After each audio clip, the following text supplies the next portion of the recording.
nothing more, nothing less. May you know the meaning of the word happiness. May you always lead from the beating in your chest. May you be treated like an esteemed guest. May you get to rest, may you catch your breath. May the best of your todays be the worst of your tomorrows. Distinguished guests, please welcome owner of Earth Rider Brewery, Tim Nelson. Wow, kids! Well, that's exciting. That's exciting. Welcome, Earth Riders. I am Tim Nelson, founder and owner and manager of Earth Rider Brewery, and it's great to be here. We're on the Duluth Superior Harbor at the base of the Blatnik Bridge. I'm a fourth-generation Twin Ports resident. I deeply understand the importance of the bridge. It connects Duluth Superior community physically, financially, and spiritually, I think. My great-grandparents immigrated from Scandinavia to Superior in the 1800s. Great-grandpa Nikolai Nelson built a bakery about 2 blocks south of here, and my grandma remembered having to row across the bay when she was a teenager. So I founded Earth Rider Brewery at the nexus of the Twin Ports in Superior, Wisconsin's North End neighborhood for a reason. Our brewing draws inspiration from Lake Superior and the people working on the ships, trains, trucks, and grain elevators right in our backyard. Many of our staff, suppliers, and customers live and work on either side of the St. Louis River Bay, so we commute daily across the High Bridge. Simply put, the bridge is critical to my business. The rebuilding of the bridge will be critical to my business's growth and the growth of the local economy. That matters to the people here. It matters to our future. I'm grateful to our elected federal and state officials, President Biden, and for the Bipartisan Infrastructure Law, and that's going to rebuild the Blatnik. It's a big deal. It's a huge deal for us. So please join me in welcoming the President of the United States, Joe Biden.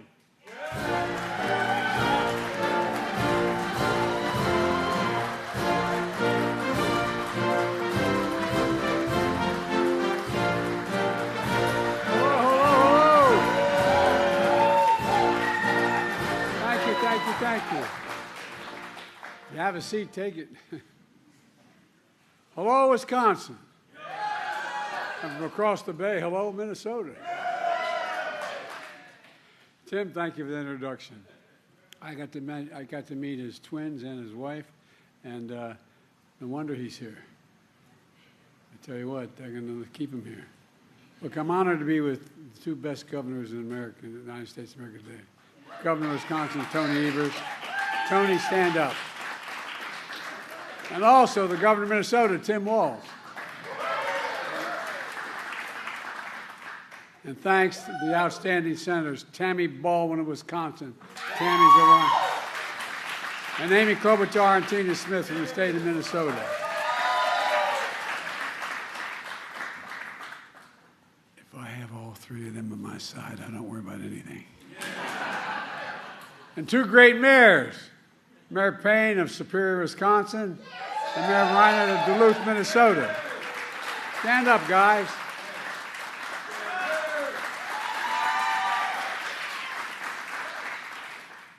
Folks, I'm here today to talk about something that doesn't get enough attention. The progress we're making to invest in America and American workers and American products. To invest in America, that's what we're doing. Bringing work, opportunity, and hope to the people and communities all across this country. Just last week, we saw the biggest jump in 30 years in how positive consumers are feeling about the economy. Things are finally beginning to sink in. We passed a lot of really good legislation. We knew it was going to take time for it to begin to take hold, but it's taken hold now and turning the economy around. We also just learned that America filed 16 million new business applications since I became president. That's a record. That's a record. And the reason I mention it, when someone files for a new business, it's an example of hope, something they believe in. They believe that they can get something done, and a consequence. You know, and Tim's business right here is that act of hope as well. Started a while ago. And just today we learned the economy of the United States grew by 3.1% last year. I don't want to bore you with all the detail, but, you know, the experts from the time I got elected were insisting that a recession was just around the corner. Every month there was going to be a recession.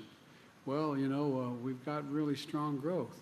Listen to this. Here's this morning's headlines from the Wall Street Journal and other papers. Quote, U.S. shatters expectations. Second headline, the U.S. economy boomed in 2023.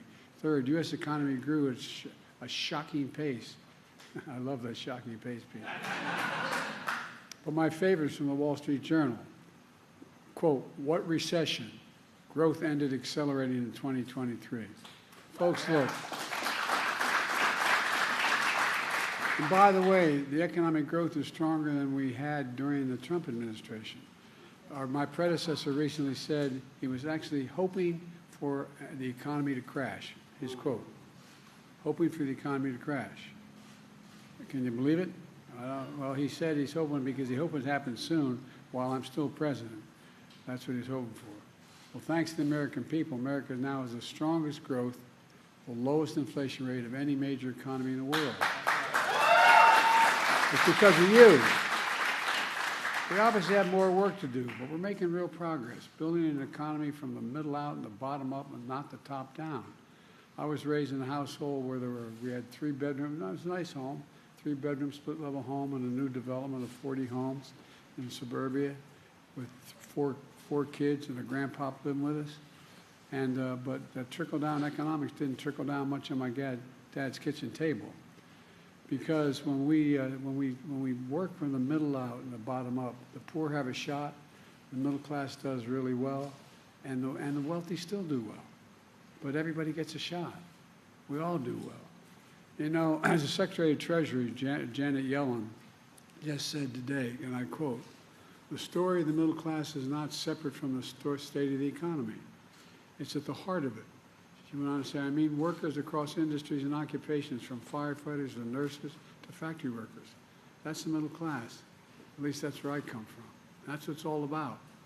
So I'm here to announce more progress that shows that we can get big things done in America. We start believing in ourselves again. We start investing in America again.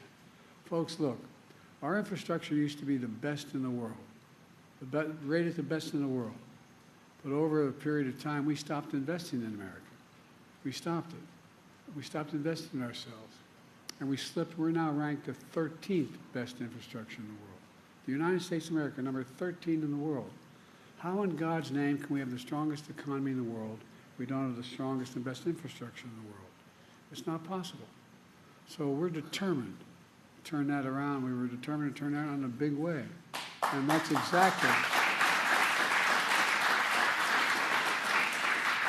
actually what we're doing. 2 years ago, I came to Wisconsin, almost this very spot, to talk about the historic Bipartisan Infrastructure Law that I signed with the support of your elected officials. The most sweeping investment to rebuild America in American history. We've already invested $6.1 billion in Wisconsin so far. $5.7 billion in Minnesota. 2 years later, I came back to the Blatnik Bridge. I was here 2 years ago. The last time I was here, I came with Tammy, and we're now back this time because we knew this bridge needed a lot of work. Tammy didn't let me forget that either. You know, that bridge opened in 1961, and it connects Minnesota, Wisconsin, you know better than anyone in the world, and over the Lewis Bay. It's a vital link of our nation's economy. Every year, 950,000 trucks use the bridge to carry 3.4 billion tons of goods all the way across America and into Canada. Folks, every day, 33,000 vehicles cross that bridge. The flow of people is so critical to small businesses that rely on it to get customers, employers, goods to their businesses. It's critical. And local businesses like this brewery at the base of the bridge, think what Tim just told us.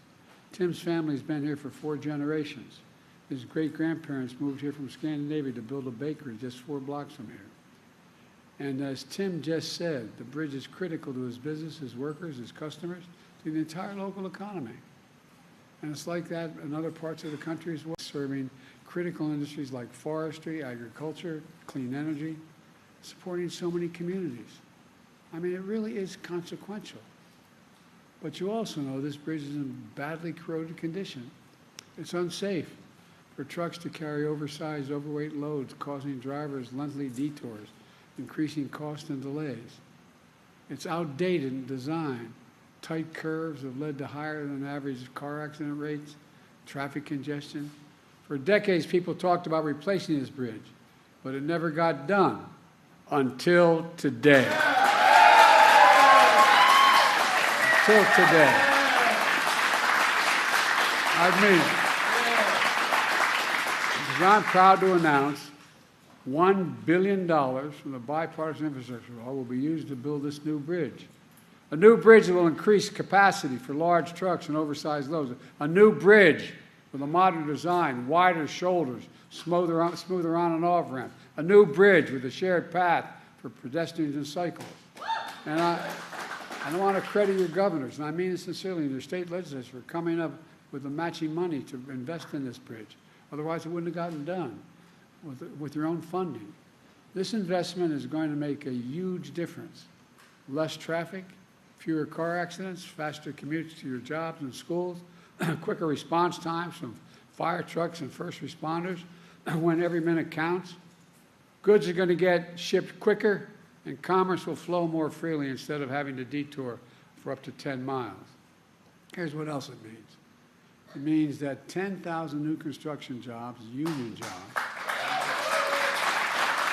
are going to be created. We're investing in America, in jobs for American workers, built with American products.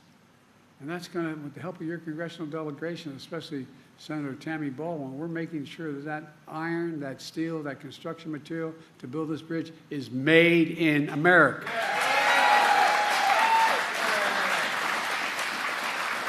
This funding is part of a larger $5 billion investment led by the Department of Transportation for 37 major projects across America, including bridges, highways, ports, airports. To date, 40,000 infrastructure projects have been announced all across America. And with the support of these great governors and congressional delegation, we're doing other big things. For example, we're making sure every American, including all of you here, have access to affordable high-speed internet. I want to thank Amy for her leadership in this issue. She's been relentless. High-speed internet is essential to today's economy. It's as essential as electricity was when Franklin Roosevelt was president. Not a joke. That's why nearly a century ago, Franklin Roosevelt signed the Rural Electrification Act. I know this sounds like it doesn't matter, but it matters a great deal. He signed it to bring electricity to nearly every home and farm in America because it became essential, an essential part of the economic growth of the country, an essential way to access to modern life. And so is high-speed internet today. In Wisconsin and Minnesota, we're investing $2.5 billion, $2.5 billion in high-speed internet. And we're going to save more than 600,000 families in these two states up to $30 a month in their internet bills.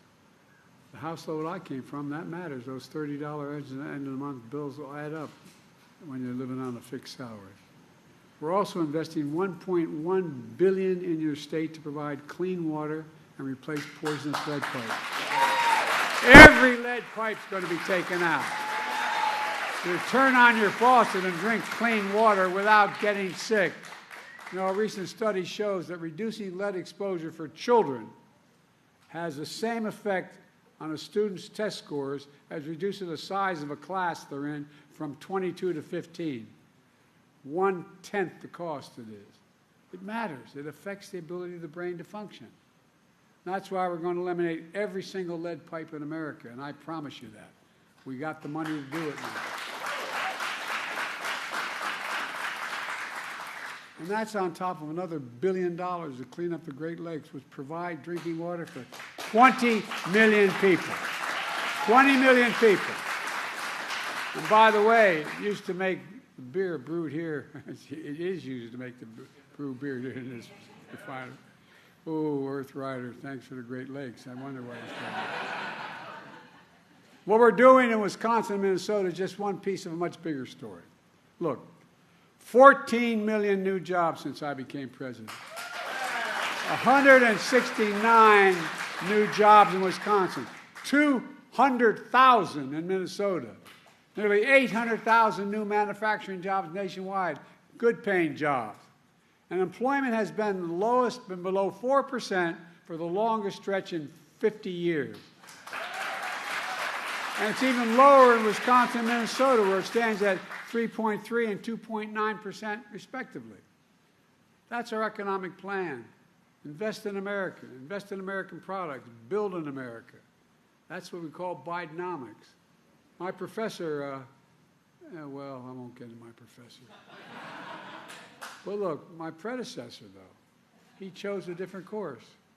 Trickle-down economics. Cut taxes for the very wealthy and big corporations, increasing the deficit significantly. That's exactly what happened. That's exactly what happened. And the fact is, well, I won't get into it, but I don't want to get going.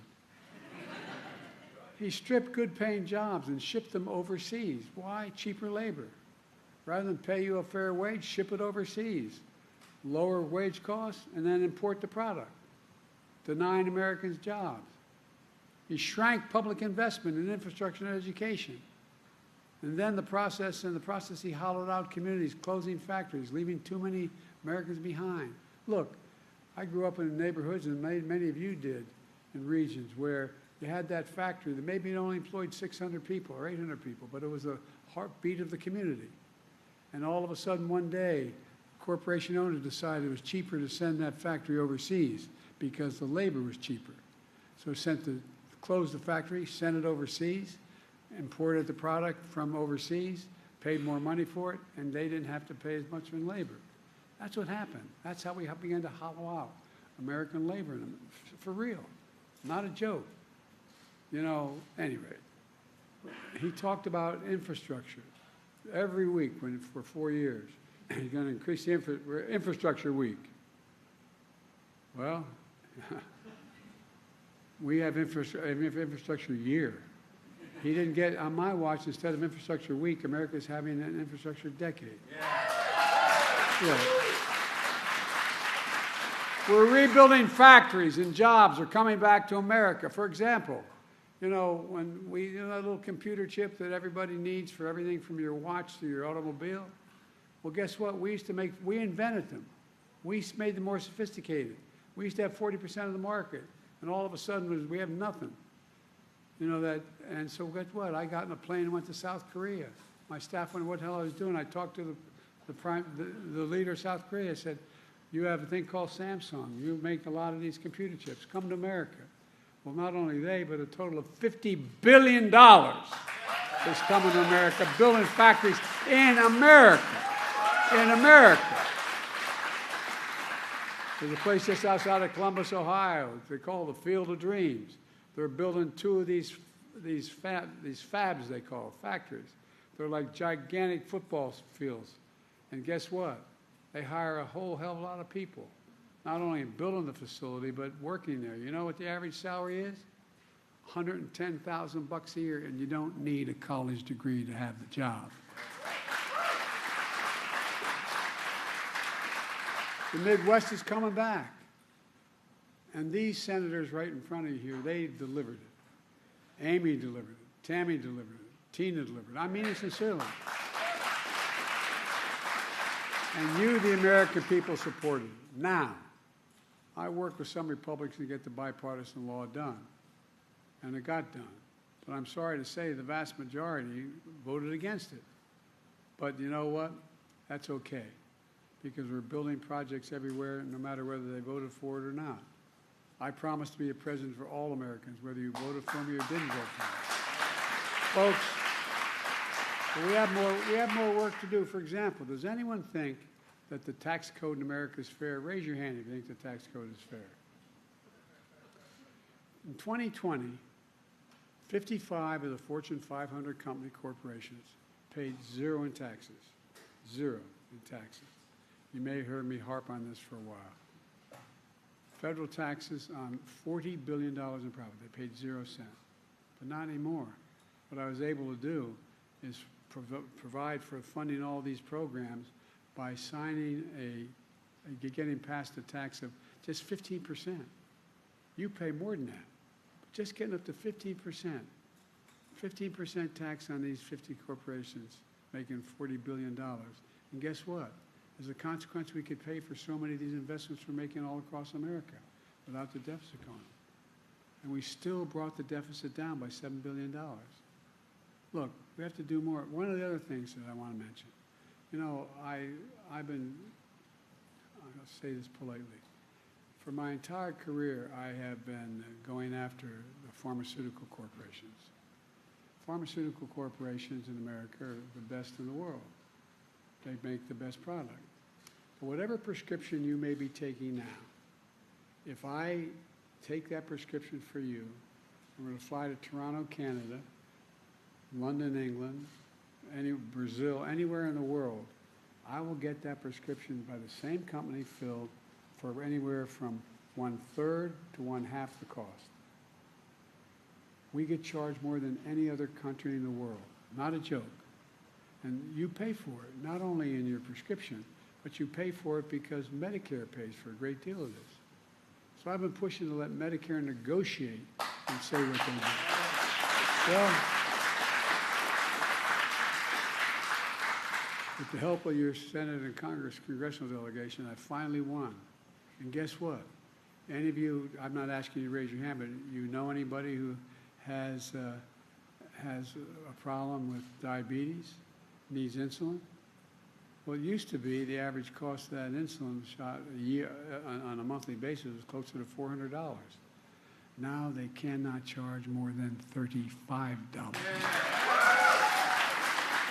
And by the way, they're still making 350% profit. It costs $10 to make it. $10 to make it. And the guy who invented it didn't even want a patent on it because he thought it should be available to everyone. I can take you down the list. And beginning in 2025, guess what else happens? Anybody, if you know, have parents or grandparents who are taking a cancer drug, they may be paying anywhere from $6,000 to $13,000 a month for that drug. They can't do it. And guess what? No senior is going to have to pay, no matter how many drugs they have to take, more than $2,000 a month, period. Period, period, period. And they're still going to make money. They're still going to make money. And folks, I was told that that's an awful thing to do, man. It's a terrible thing to do. Guess what? Not only is it saving the individual money, it means you as taxpayers are paying billions of dollars less per month because you don't have to spend that money on Medicaid. You don't have to spend that money on Medicaid because it's a fair price. We get look. We now have. We used to, before the recession, before the pandemic, we had about 700 billionaires in America. There are 1,000 billionaires now. You know what their average tax rate is? 8%. Raise your hand if you want to trade your tax rate now for 8%. No, I'm not joking. I'm being deadly earnest. You know, it sounds like I'm making this up. 8% what they pay. That's why I proposed a billionaire minimum tax of 25%. That's not even top rate.